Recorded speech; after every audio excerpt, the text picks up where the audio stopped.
So what have we learned one weekend into this entire baseball season? Well, we've learned that the Angels were resilient. We've learned that the National League West is impossible to pick. And so far, the new rules work. This is Locked On MLB. You are Locked On MLB. Your daily MLB podcast. Part of the Locked On Podcast Network. Your team every day.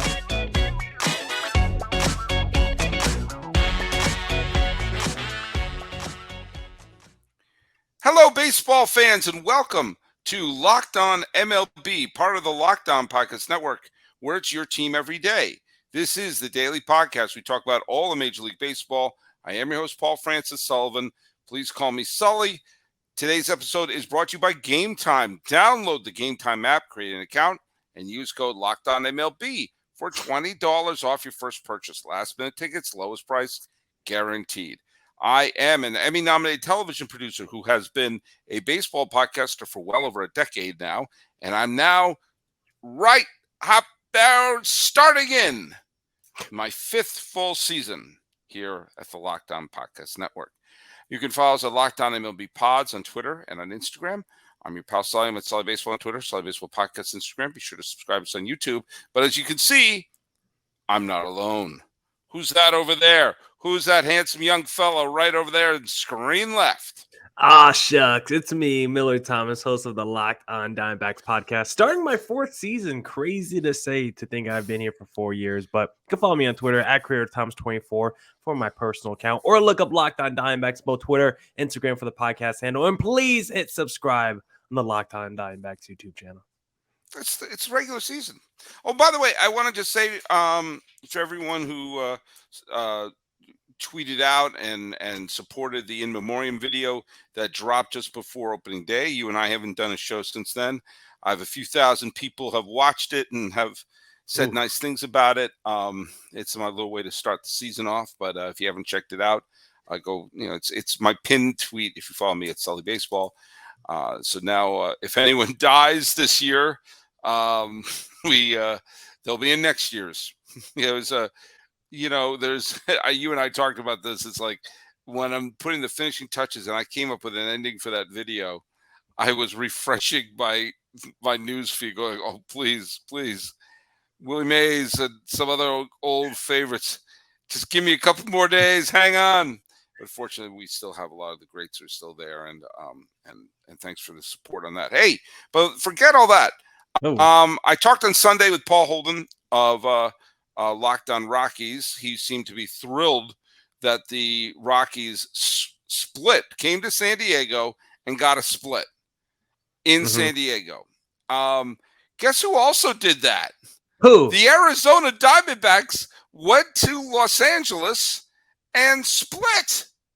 And now there's a four-way tie for first in the National League West, which, yes, it's early. But, hey, I don't think anyone wrote down the Padres and the Dodgers splitting their opening series with the nominal doormats of the National League West. This is not going to turn to a Diamondbacks love fest, but give the D-backs some credit that, especially on the Sunday game where they won in the ninth and held the Dodgers offense to a single run and played pretty well, save for the Bumgarner game. Played pretty well, what a microcosm that is, for the entire series against Los Angeles.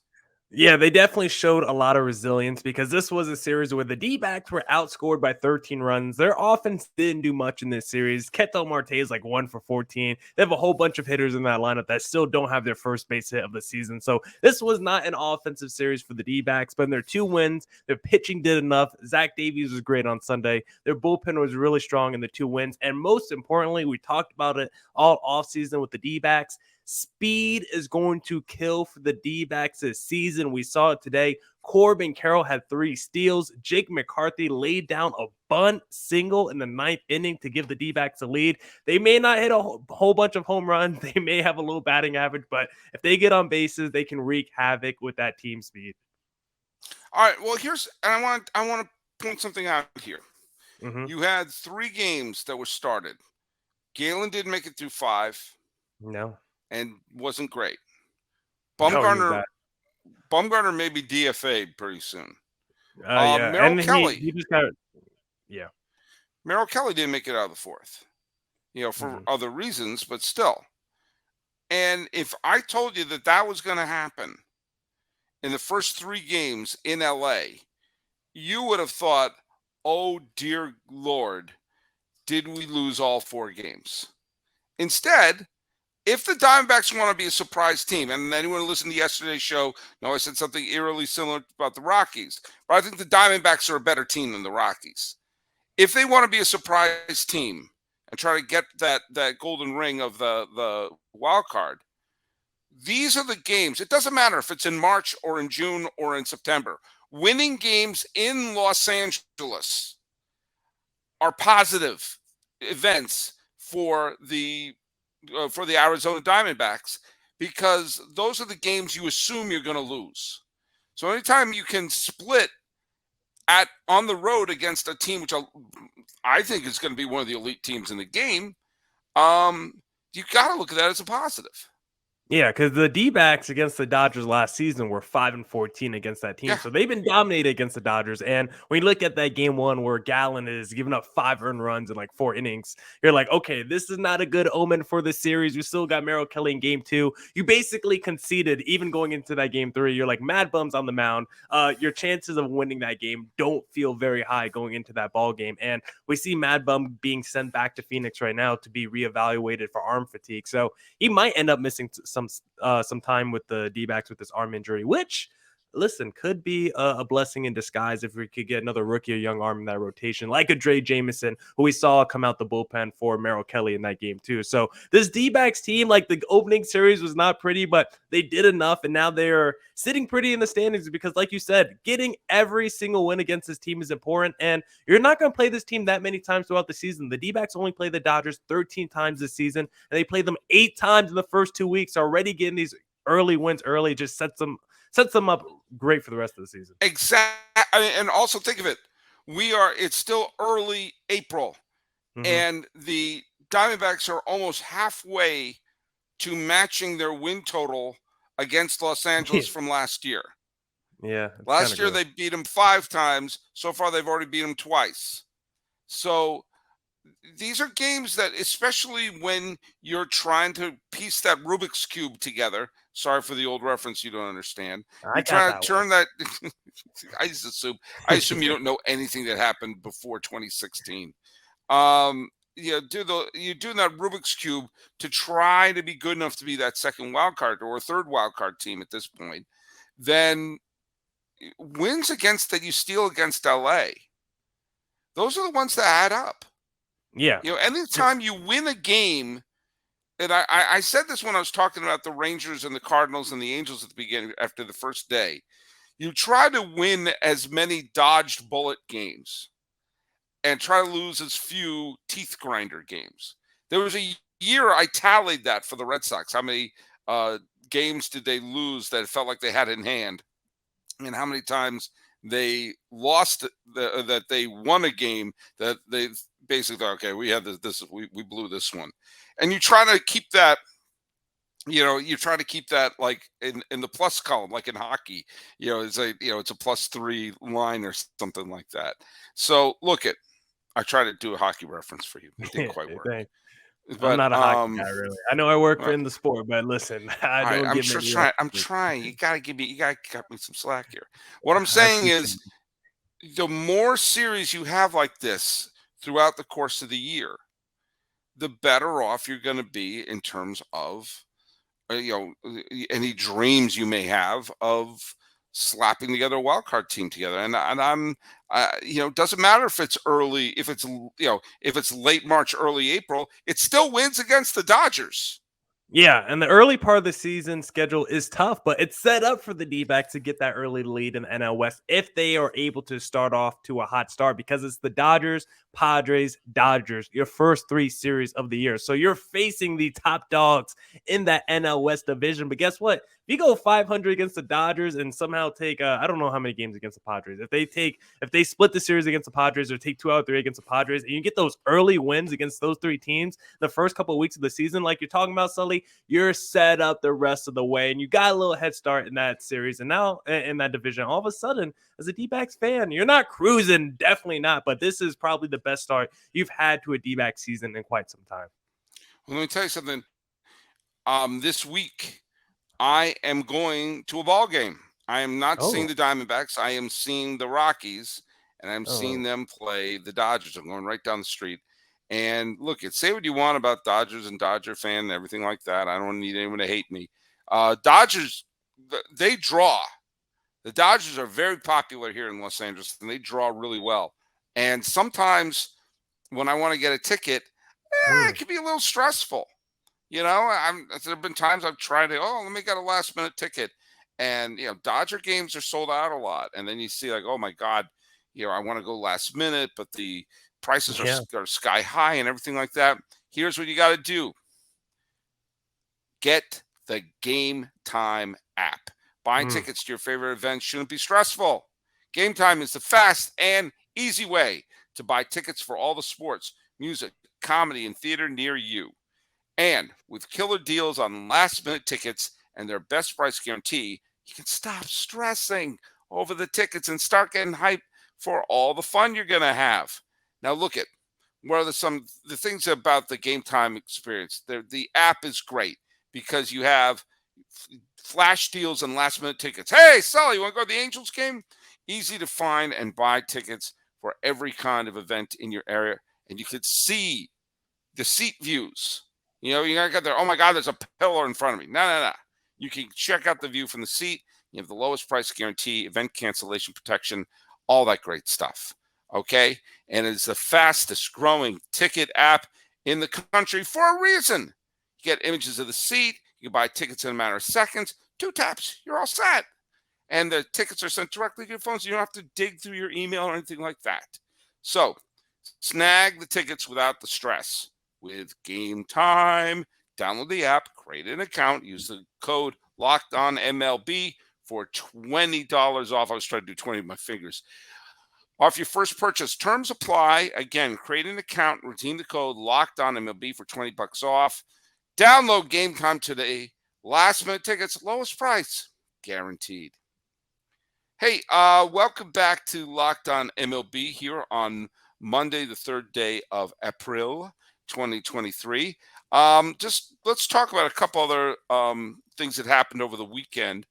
If you had told me after the Red Sox lost 10-9, and then that fly ball to left field with 2 outs in the 9th inning, a can of corn, pause reality for a second. You'll pull the Matrix and you pause reality for a second.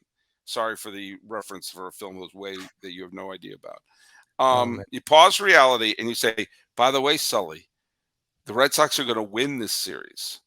So what are you talking about? Unpause, clank, the ball off the left fielder's glove for Baltimore, and then boom, the Red Sox win on the walk-off home run, and then they play a tough game against kind of a weird back-and-forth game against Baltimore.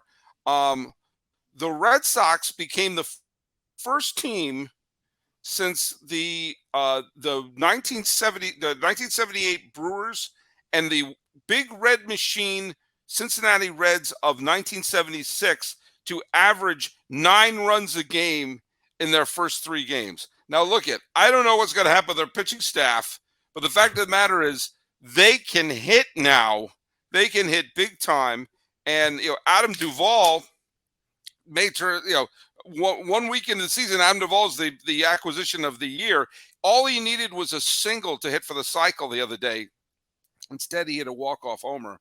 And the Orioles defense is, wow, what a disaster their defense has been the first few days there. What are you thinking about this Red Sox team that just seems to be, I don't know, they can score at will? Yeah, I mean, if the Red Sox are scoring 9 runs a game, I don't know if anyone could battle with them in Major League Baseball, because this is someone, when you look at that rotation, you're like, okay, the Red Sox are starting Corey Kluber on opening day. This is going to be a 45-win team, but little did we know, it doesn't matter what your rotation is if you're going to be the best scoring offense of all time. That's basically what the Red Sox have been through the first 3 games of the season. It's been absolutely phenomenal. Not only are they having, like your guys like Devers having, phenomenal seasons that they always do, but all those guys from last year that struggled, the Kikes, the Verdugos, they seem to be hot. And then your new additions of the Duvals and the Japanese outfielder, those guys have got off to fantastic starts for this Red Sox team as well. And we've seen that guy, Xander Bogaerts, he's lighting it up in San Diego right now, but it doesn't look like they're missing him in Boston with the way that offense is cranking. I can't believe what I'm watching right now with the Boston Red Sox, because coming into this season, this was a team that we were so low on. The morale surrounding this team, it felt like there was a dark cloud hanging above this franchise just because of the way they've done some of their best players over the last few seasons with the Bogarts, the Mookies. Even a guy like JD Martinez probably should have walked and gone to the LA Dodgers, but it doesn't matter. When you're scoring 9 runs a game through your first 3 games and your offense looks like that, it could make you forget a lot about the atrocities and sins of the past with the past offseason. So far it looks good for the Boston Red Sox. And doesn't look great for Baltimore for this reason. The Red Sox are going to play Pittsburgh next. Okay. Mm-hmm. Hopefully, that for Boston fans, hopefully that's a win or two there. The Orioles are going to play the team whose offense may be almost as good as the Red Sox so far, which is Texas's offense. And so Baltimore's going to go from getting battered and bruised in Boston, and now they're going to play Texas. Jim Palmer, the Hall of Famer, is one of their broadcasters. I think they may have to call him in and throw a couple innings at this point, because at this point, I'd rather have Palmer pitching than some of these other players. Hey, I want to bring up, I gave some grief to the Angels in game 1 when they had a brilliant performance by Shohei Ohtani and then dropped it with 2 runs in the to Oakland in the 8th. And as I said, when I saw the final there, I just assumed Shohei Ohtani asked if he could file for free agency in advance, saying, I'm out. Well, give the Angels credit, because after that loss, they outscored the A's 19-1 over the next 2 games, including back-to-back home runs from Mike Trout and Shohei Ohtani. That's how you dust yourself off, and I give them respect.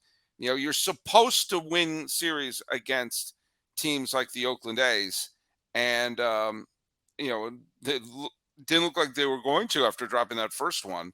But hey, the pitching has been good. Obviously, the hitting has been good. So they give them credit for dusting themselves off and getting right back in the fray.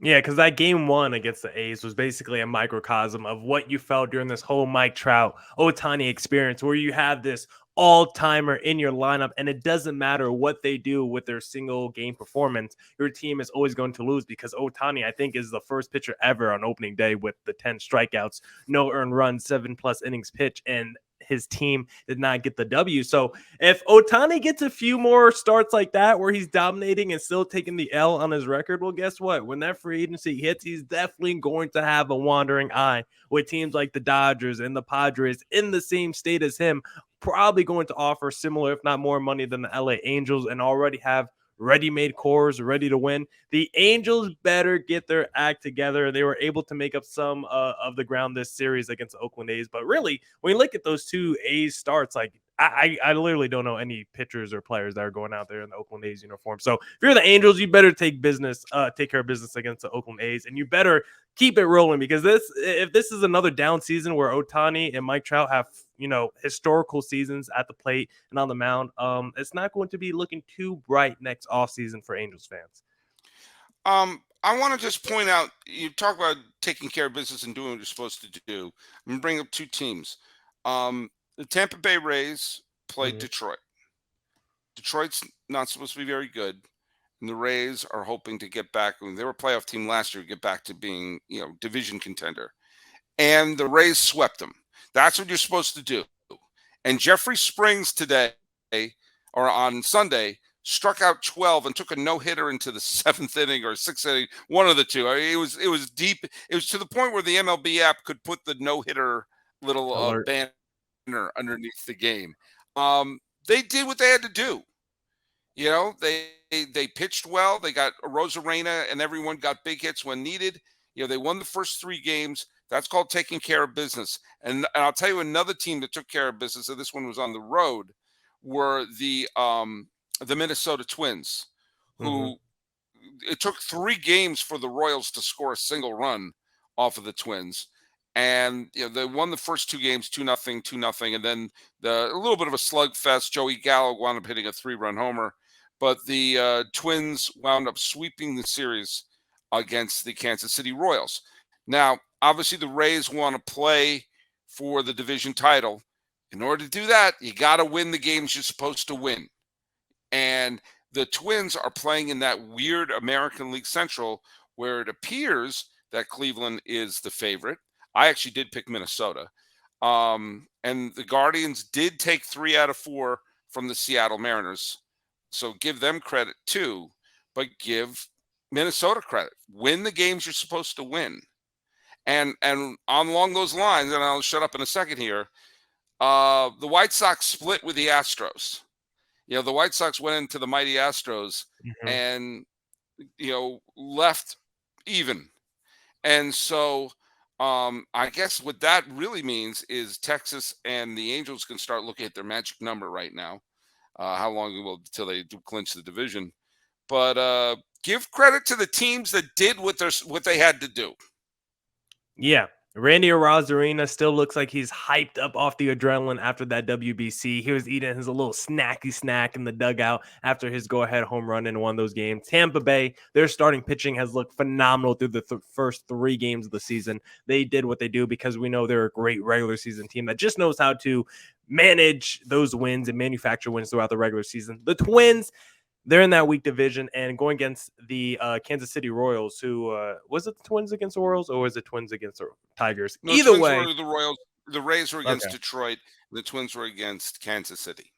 Yeah, and for the Twins on their Sunday performance, we got to see Joey Gallo hit 2 home runs. And with these new rule changes, this could be the Joey Gallo resurgence. He's the kind of player that could really benefit from the lack of the shift change because we know he's someone that was very dominant to the side of the ballpark that he hit the ball. He was a very pull hitter kind of a guy. And so maybe with these shift changes, we see a few more home runs from Joey Gallo and a little bounce back season from him. But it was nice to see some of these teams take care of business in the American League and National League this past weekend. For the most part, I mean, I don't think there was too many upsets across Major League Baseball. We saw like teams like the Rockies and the D-backs split series against the better teams in the divisions, but there's no really crazy upsets this past weekend. Maybe the Boston Red Sox or maybe a pretty crazy story and narrative coming out the weekend, but I don't think there was any crazy upsets that we saw from opening weekend.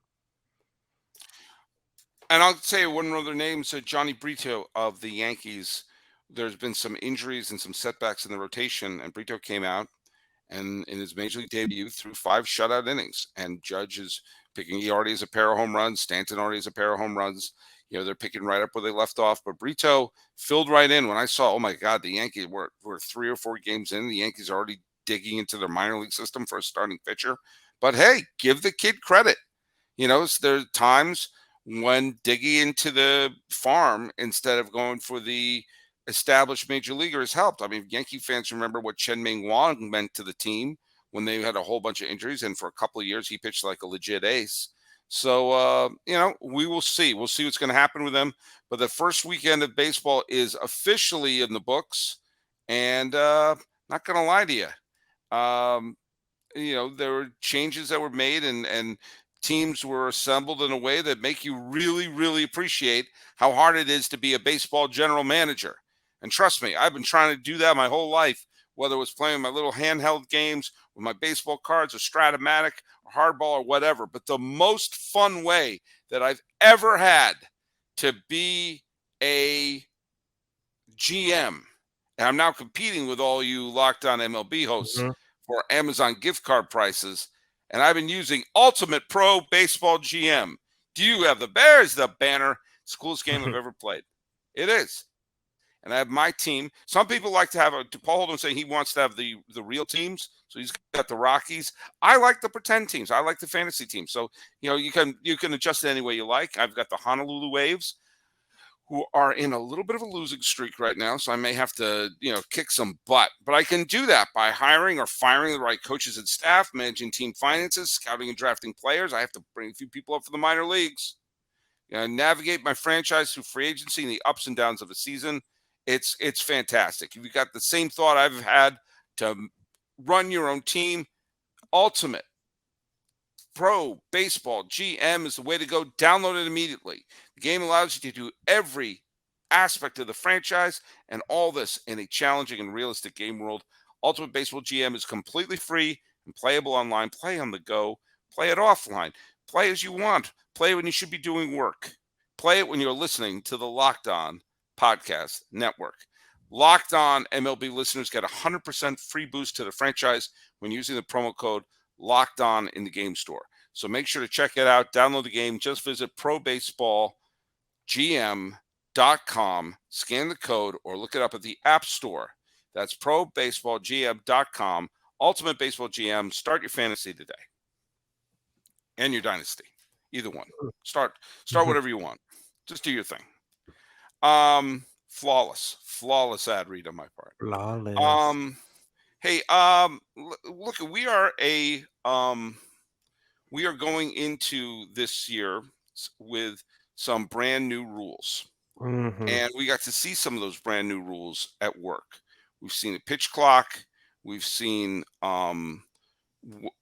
larger bases. We've seen fewer throws over. We've seen the banning of the shifts. What are your thoughts a few games into it for the changes in the game? Yeah, I think the pitch clock has been the most noticeable thing, just because when you're watching the game, for like the first time, I feel like I can't just throw a baseball game on in the background and just let it play. I feel like I actually have to intently watch it when I'm sitting there in my bedroom, because if I look away for a second, there's already like 2 batters that went up. I'm already on to the next inning. I'm like, what happened? Maybe there's already 2 runners on. Feels like the action and getting to pitch is just so much quicker. And the overall game itself is still close to 3 hours. It's still like 2 hours and 45 minutes. So it did shave a little time off, but in terms of the total runtime, it's still pretty close to the normal average that we've seen. But I think from the pace of play, like we've talked about, the efficiency of getting to the action, I think that has been greatly increased. And that's been, I think, the biggest positive so far from these rule changes. We've talked about how baseball sometimes feels slow, it feels boring, but with these new rule changes with the pitch clock, I really feel like these games are just flying by. I look up after like an hour and a half, I'm like, damn, we're already in the 6th, 7th inning. Feels like these games are flying by. And the games where you score more runs, it feels like those are the games that actually go by quicker. The pitchers duels, like the one on Sunday, D-backs Dodgers, that one felt like it took an hour. Or it felt like it took a while. But the game one where it was like 10 runs scored, that one felt like it flew by in like 2.5 hours. So far, the games with more action feels like they go by quicker. And I love the fact that the pitch clock has sped up the action and the efficiency that we get to from pitch to pitch. Yeah, it doesn't feel rushed to me. It feels like as I said, I've been watching a lot of games from the 70s, and the pace was faster then. They got in, people got in the box, and they pitched the ball. And so, yeah, dude, I'm glad that they don't play an entire Queen song while a guy's walking up to the plate. We're in the 4th verse before he gets into the batter's box. I'm glad that everyone's walking around and going on a meditative walk in between every pitches. There's a little bit of it that I have said many times that time of game does not equal pace of play. Those are not synonymous, but you are seeing a shortened game. We're seeing things happen quicker, but I think there are other elements that make it more action-packed than just the pitch clock. I actually think the elimination of the shifts have made it more interesting for me, in that you don't see as many ground ball. Oh, there's someone right there. Ground ball. Oh, there's someone right there. I mean, there's that to me, it was one of the most boring elements of the game. Not just the fact that some of these balls didn't get through, but if someone's going to make a stop, it wouldn't be a diving stop. It wouldn't be a highlight play. I think you're going to see more spectacular plays because there aren't infielders all clustering everywhere. But the other thing you're seeing more stolen bases. And Yep. that, to me, more than the pitch clock, the increase of stolen bases is what thrills me, because I miss the stolen bases being part of the game. I miss having someone on base and there being an attention that you have to keep with them. Say, oh, they're going. Are they going to go? As opposed to, well, statistically, it doesn't matter to do this and that and the other thing. Like, no, I want to see risk. I want to see fun. And you saw a ton of stolen bases in the Baltimore-Boston series. You're seeing more stolen bases left and right. And I think that increases the pace of play even more than the reduced game time, because if someone walks and they're on first and you know they're not going anywhere, every pitch just becomes about the batter. There's never that paying attention to what the runner is going to do, with a few exceptions. And I think you're going to see, in recent years, the stolen base leader has been in the 20s. I think you're going to see it more in the 40s or 50s this year. Getting, of course, I'm a product of the 80s when you had several seasons of 100 stolen bases from Rickey Henderson and from Vince Coleman, and Tim Raines would be in the high 70s, and Willie McGee and a couple of the other players were just sort of piling up the stolen bases. I don't think we're going to get to 1980s level, but I think having that does speed the game up, and I'm all for it. Yeah, the pickoff attempts rule, the new rule changes for that might even be, like you said, more impactful than the pitch clock, because we're seeing it. Once that pitcher commits the 2 pickoffs to whatever base the runner's on, it's off to the races at that point. Once Corbin Carroll's like, all right, he's already thrown the 2 balls over here, I'm done. I'm taking off the very next pitch, or I'm waiting maybe one pitch and then I'm taking off. So now not only increases the value of your speedsters on your team, also increases the value of your defensive catchers, because I think what we're seeing more of in these games now is catchers trying to keep the runners on these bases. I feel like I've seen more than ever this opening week series, the catchers from the D-backs and Dodgers, like especially these Dodgers catchers, like Will Smith is having to keep Corbin Carroll on these bases when he's on second base, or he can't even do it. And the same thing for the D-backs. Like, you're throwing down constantly to second base and first base, because now your pitcher can just go over there and throw over 15 times to the first baseman. You need your catcher now with a strong arm to maybe keep those runners on the bases a little bit more. And they might have to do a little bit more work defensively. So I think the new rule changes not only bring up the value, increase the value of the speedsters in Major League Baseball, also increases the value of defensive catchers and the ones with strong arms. So you might even add a little bit more money to the pool for some new players in Major League Baseball, the ones with wheels and the ones with strong arms behind the plates. Yeah, I totally agree with you. And I think so far so good. Mm-hmm. I like what I've seen. So far it's been on a fast pace. So we'll see what happens. We'll see how it goes throughout the rest of the year. But, it was a fun first weekend of baseball, and there's some new changes, and we'll see what the long-term effects will be. But, I'm excited. I'm excited for it. You got to evolve as a fan. You can't stay stuck in your ways. You can't be the old man, get off my lawn. Sports is about evolution. We see new rule changes in all sports. Baseball fans, like everyone else, have to evolve. Amen. And with that, testify.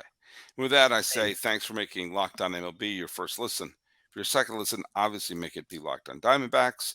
For your third listen, check out Locked On Fantasy Baseball. Win your league by listening to Matt and Dom every day as they bring you the best fantasy draft strategies. Find Locked On Fantasy Baseball wherever you get your podcasts and on YouTube, part of the Locked On Podcast Network, where it's your team every day. Hey, Millard Thomas. I almost called you Paul Holden because I did a podcast with him earlier today.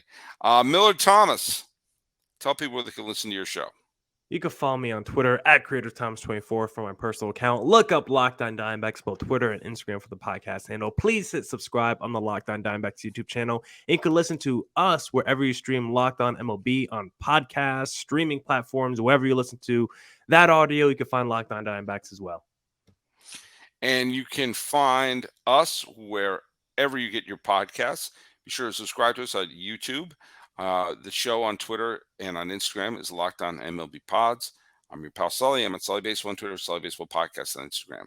Take a look at how the Diamondbacks, the rest of baseball, and the rule changes fared the first weekend This has been Locked On MLB and a Locked On Diamondbacks crossover. I'm your pal Sully. Let's fist bump for another week. Boom.